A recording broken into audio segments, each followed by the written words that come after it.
Alexandre Garcia. Apesar de tão polêmico no lançamento, o decreto não chamou a atenção? Pois é, e amplo debate nacional, eu não ouvi falar. Quando? Eu não sei quando. Né? E pensava-se que o tal Programa Nacional de Direitos Humanos só criava atrito com o Ministério da Defesa e os militares, mas agora se percebe que o estrago é mais amplo. O decreto que veio do Ministério da Justiça e da Secretaria de Direitos Humanos, sob o pretexto de direitos humanos, além disso, provoca reações da livre iniciativa e interfere na liberdade de imprensa. Pelo que se destacou até agora, está eivado de propostas totalitárias já conhecidas. Segundo a Confederação da Agricultura, agride o agronegócio e até procura restringir a justiça na retirada de invasores de terras.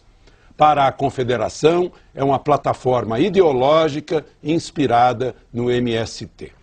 Quanto à liberdade de imprensa, é mais uma ofensiva entre tantas que já se chocaram com a Constituição e o Supremo, que não admitem censura. Enfim, vai se percebendo por que pegaram o presidente atarefado com a Conferência do Clima e no exterior para assinar o calhamaço. O presidente já explicou ter assinado o decreto com pressa e sem tempo de conhecer os detalhes. Ainda bem, porque numa penada, o tal programa trata como vilões os militares, os produtores rurais e os meios de informação. Foi exonerado hoje o general de 4 estrelas Maynard Marques de Santa Rosa, chefe do Departamento-Geral do Pessoal do Exército. Ele fez críticas a um dos pontos do Programa Nacional dos Direitos Humanos. A crítica foi feita pela internet, o alvo, a Comissão da Verdade, criada por um decreto presidencial no fim do ano passado e que causou revolta nas Forças Armadas. O presidente Lula teve de assinar um novo decreto, deixando claro que o objetivo da comissão não é de punir os culpados por violações de direitos humanos durante o regime militar, mas apenas de resgatar a história das violações da ditadura.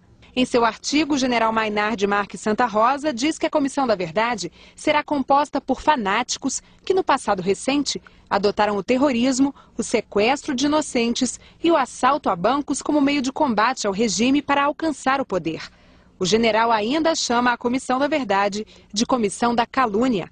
Assim que soube do texto, citado hoje em reportagem do jornal Folha de São Paulo, o ministro da Defesa anunciou a demissão de Santa Rosa. Eu acabei de enviar ao presidente da República a exoneração de Alvo Santa Rosa da chefia do Departamento Pessoal e a sua colocação à disposição do comandante do Exército. Em nota, o Exército diz que foi o próprio comandante Enzo Peri quem sugeriu a exoneração de Santa Rosa do cargo, mas o general continuará trabalhando no comando do Exército. Essa não é a primeira vez que Maynard Santa Rosa entra em conflito com o governo.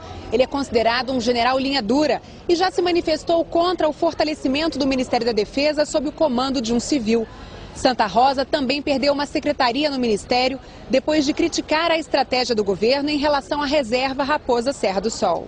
Mas no Senado, a saída do general foi criticada pela oposição. Eu acho que neste caso o que era preciso era a aplicação do remédio do diálogo e não da demissão que impõe um comportamento e que tenta sufocar divergências que a gente sabe que existem em toda parte e também nas Forças Armadas.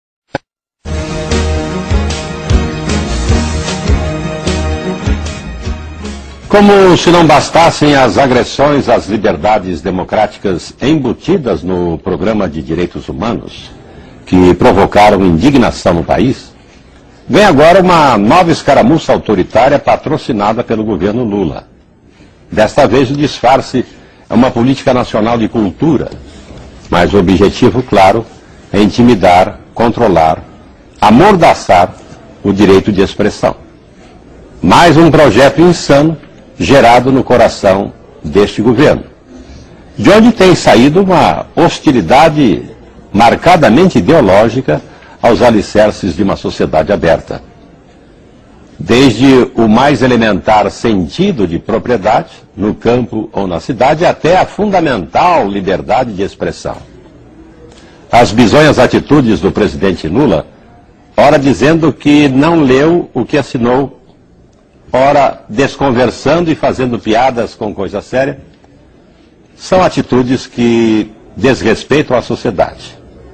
um abuso flagrante de sua invejável popularidade.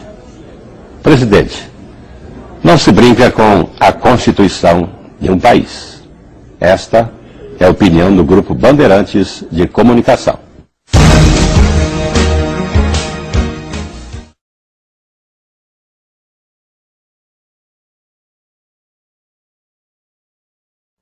A nova lei que o presidente Lula assinou sem ler passou pelo crivo direto da ministra da Casa Civil, Dilma Rousseff, virtual candidata do PT à presidência da República, dos ministros da Justiça, Tarso Genro, da Comunicação Social, Franklin Martins, e dos Direitos Humanos, Paulo Vanucchi. É um emaranhado de artigos e parágrafos que muitas vezes ataca a Constituição. O decreto provocou duras críticas da sociedade e uma forte reação dentro do próprio governo.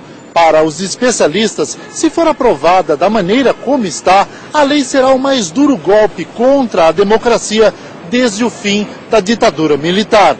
Ives Gandra Martins é um dos mais conceituados juristas internacionais. Ele é autor de mais de 300 livros sobre direito, sozinho ou com outros autores, com obras publicadas em 19 países.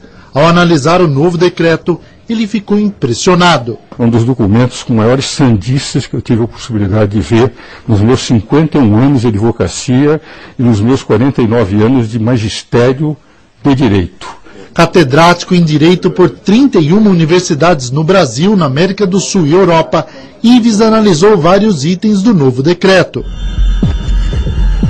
O projeto prevê que o proprietário rural que tiver uma fazenda invadida não poderá mais recorrer ao judiciário. O que eles estão pretendendo é dar direito àquele que invadir qualquer terra, fazer com que, uma vez invadido, o direito de propriedade deixe de ser do proprietário e de ser do invasor.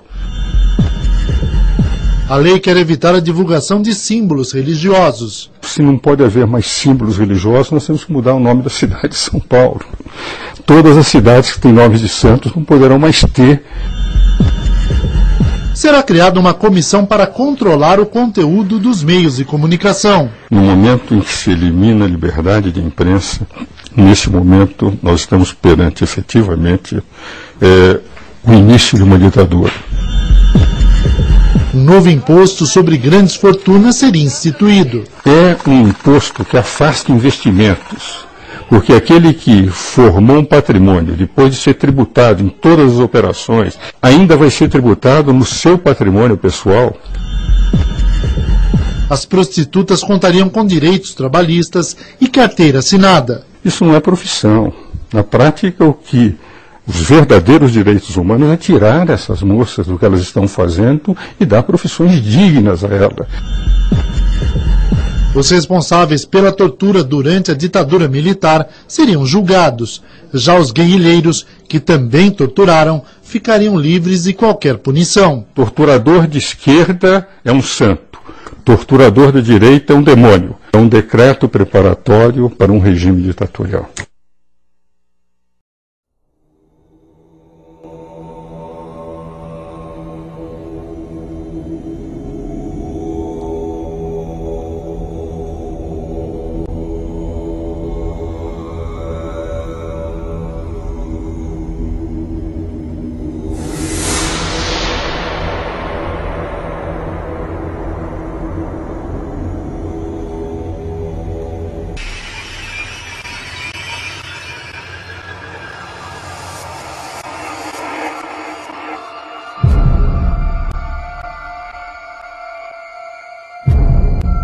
We have before us the opportunity to forge for ourselves and for future generations a new world order, a world where the rule of law, not the law of the jungle, governs the conduct of nations.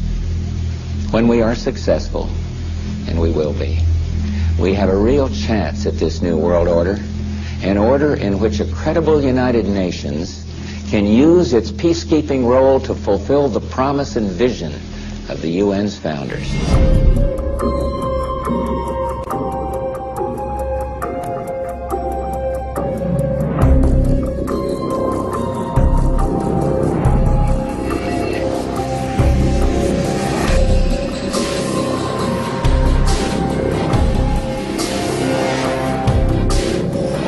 All these new challenges are bringing together about the biggest restructuring we have ever seen, not just of the global economy, but of the global order as a whole. And 200 years ago, a famous British Foreign Secretary said that the new world had been called into existence to redress the balance of the old. In 1990, another old world ended, dominated by the Cold War, and people talked then, in 1990, of a new world order. What they actually meant then was a new political order.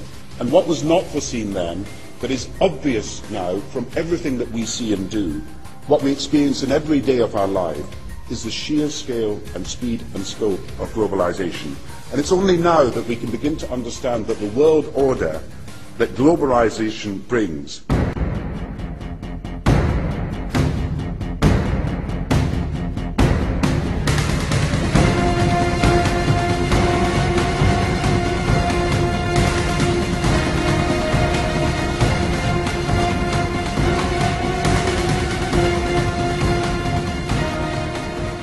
O presidente Lula abriu o Fórum Econômico Mundial na América Latina, defendendo uma nova ordem econômica para o mundo. Os temas que estão no centro de nossas preocupações, a crise financeira, a nova governança mundial e a mudança de clima, têm um forte denominador comum.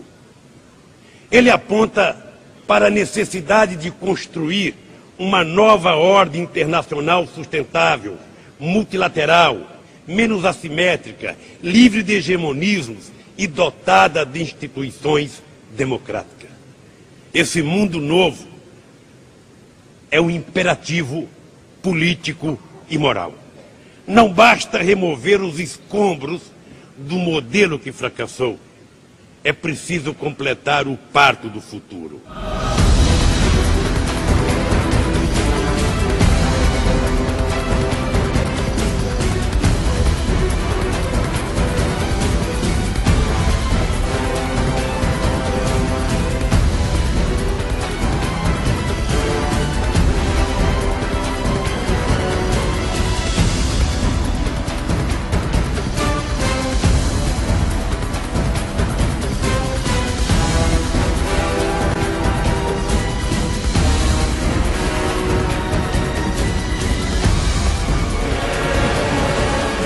Still doubt the impact of human influence over this predicted catastrophe.